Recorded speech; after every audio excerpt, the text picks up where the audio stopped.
السلام علیکم ناظرین، میں ہوں رضوان نسیم ناز۔ آج جو ہمارے میزبان ہیں کسی بھی طرف کے محتاج نہیں ہیں، ان کو بابا صحافت کہتے ہیں۔ انہوں نے اپنا جو سفر شروع کیا بھاولپور سے کیا۔ آج مجھے بڑی خوشی ہو رہی ہے کہ میں ان کے پاس آیا، ان کے گھر آیا اور ان سے میں انٹرویو کروں گا ایک ایسی شخصیت سے جو بابا صحافت ہیں، جنہوں نے صحافت کو بہت نزدیک سے دیکھا۔ ان سے ہم بات کر رہے ہیں، کالم بھی لکھتے ہیں۔ انہوں نے بہت سارے لوگوں کو صحافت کا طریقہ بتایا، پازیٹیو صحافت کس طرح کی جاتی ہے۔ جی ہمارے ساتھ موجود ہیں بشیر انصاری صاحب۔ السلام علیکم سر۔ وعلیکم السلام، آپ کا شکریہ، آپ تشریف لائے۔ میں بابا صحافت تو نہیں ہوں، ایک چھوٹا سا صحافی ہوں۔ ہاں، عمر کے لحاظ سے تو بابا ہو گیا ہوں میں تقریباً 50 سال سے شعبہ صحافت سے وابستہ ہوں۔ میں تعلق جس شہر سے ہے اس کی ادبی، صحافتی، علمی، تدریسی روایات ہیں۔ میرے شہر کو باغوں اور درسگاہوں کا شہر کہا جاتا ہے۔ جس وقت میں نے صحافت میں قدم رکھا تو اس وقت تقریباً 100 سال بلکہ 130 سال ہو چکے تھے بھاولپور کی صحافت کو۔ تو وہ ہوا یوں کہ 1866 میں ایک اخبار نکلا جو تھا تو گزٹ ریاست بھاولپور کا، لیکن اخبار ہی تھا، تو وہ اس کا نام تھا صادق الاخبار۔ تو پھر ایسا ایسا وہ اس میں خبریں بھی آنا شروع ہوئی، مضامین بھی آنا شروع ہو گئے۔ تو 1955 تک وہ شائع ہوتا رہا۔ پھر العزیز آیا، پھر بہت سے اخبارات آئے۔ اصل میں بات یہ ہے کہ جس وقت میں صحافت میں آیا نا، تو اس وقت جو صحافی تھے نا وہ اہل قلم تھے۔ کونا مشق، شاعر، ادیب۔ اب تو خیر اتنا رواج نہیں ہے، صرف خبریں بنانی ہوتی ہیں یا کچھ رپورٹ بنا لینی ہوتی ہے، تو اس کا تو ادب سے اب تعلق نہیں رہا۔ حالانکہ ادب کے صحافی ادب جو ہے وہ بتائیں سر، آپ کو 50 سال ہو گئے صحافت میں، ٹھیک ہے نا؟ صحافت کہاں سے شروع ہوئی اور اس کی کیا وجہ بنی کہ لوگوں نے پیپر بنائے، خبریں لگانی شروع کی؟ دیکھیں، یہ ایک اطلاعات کا سسٹم ہے، تو لوگوں تک خبر پہنچانا یا اطلاع پہنچانا، اس سلسلے میں یہ سب سے پہلے جو ہے وہ جو باقاعدہ اخبار آیا وہ امریکہ میں تھا، پھر اس کے بعد برطانیہ میں بھی آ گیا، جاپان میں بھی آ گیا۔ تو ہمارے یہاں جو ہے نا، جب فورٹ ولیم کالج تھا، جس وقت انگریز حکومت جو تھی وہ اردو کو فروغ دینا چاہتی تھی، وہ اس لیے تاکہ اردو چونکہ تمام بر صغیر کے علاقوں میں بولی جاتی تھی، تو وہ کہتے تھے کہ اس طرح کوئی اخبار یا رسالہ یا کوئی جریدہ ہو، اردو میں ہو، تو ہمارا پیغام جو ہے، ہماری بات جو ہے نا، وہ پورے ملک تک پھیل جائے۔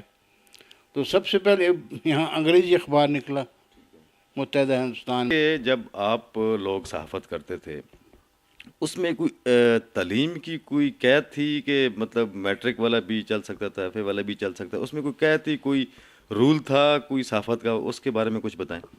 کوئی نہیں تھا ایسا، لیکن ایک کرائٹیریا یہ تھا کہ جو صحافی بنے وہ اہل قلم ہو، اس کو زبان آتی ہو، اس کو لکھنا آتا ہو، اس کو ہر چیز کا پتہ ہو کہ بھئی میں جو کچھ لکھ رہا ہوں یہ ادب کے مطابق ہے، اس میں یعنی کہ صحافتی ادب موجود تھا۔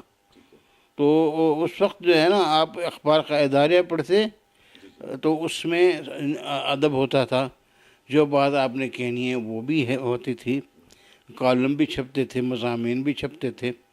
پھر اچھا ایک بات ہے، خبر کی زبان جو ہے نا وہ پہلے کچھ اور طرح کی تھی، پھر ایسا ایسا اس کو عام فہم بنا لیا گیا، بلکہ ضرورت بھی یہی تھی کہ اخبار کی خبر جو پڑھے گا اس کو آسان زبان ہو. تو ہمارے استاد کہتے تھے کہ بھائی آپ اخبار اس وقت 50 پیسے کا تھا.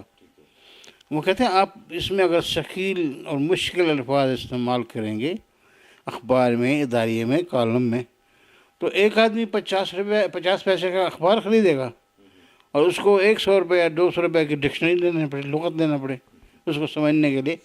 تو وہ کہے گا جی میری توبہ ہے جی، میں پہلے لغت لوں اور پڑھوں، یہ میں نہیں پڑھتا بس ٹھیک ہے.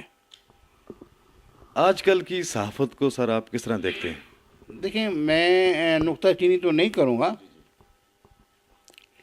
لیکن آج کل کی صحافت کا علم تعلیم اب زیادہ ہو گئی ہے، باقاعدہ ماسٹر ڈگری لے کے آتے ہیں. ہوگا کہ آپ کہیں ہیں، کسی ادارے میں ہیں، اگر وہاں سینئر ہیں ان کی رہنمائی حاصل کریں، ان سے تربیت لیں.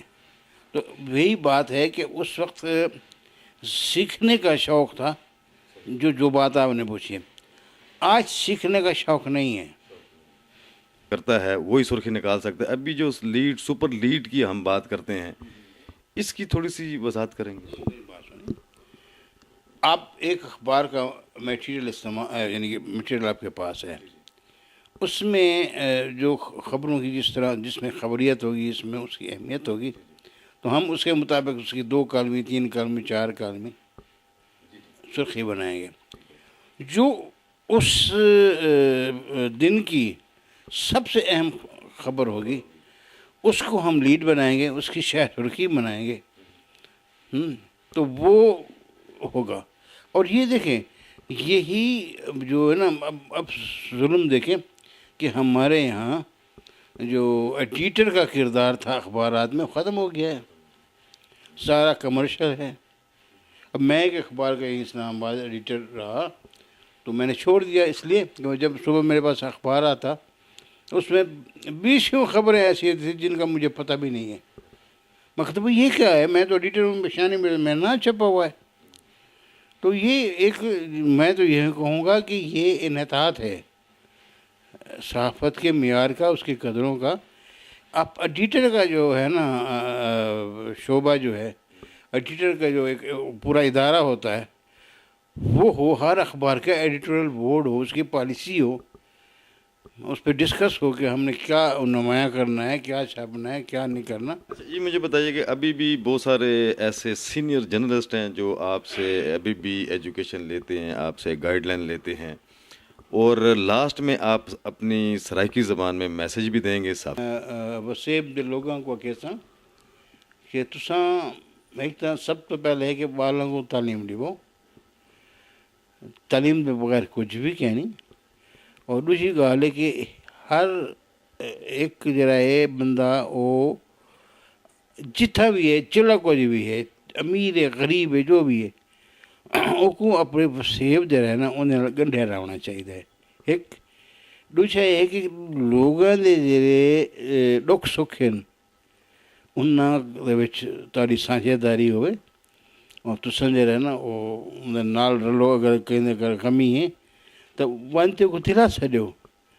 اگر تو خوش ہوئے تو اپنی خوشی بے کو سر شریک کرو. ابھی لکھ میں خوش بیٹھا، تو بھی خوش تھی آتے. یہ ساری گال جی. اگر تو تعلیم کرے سو نا،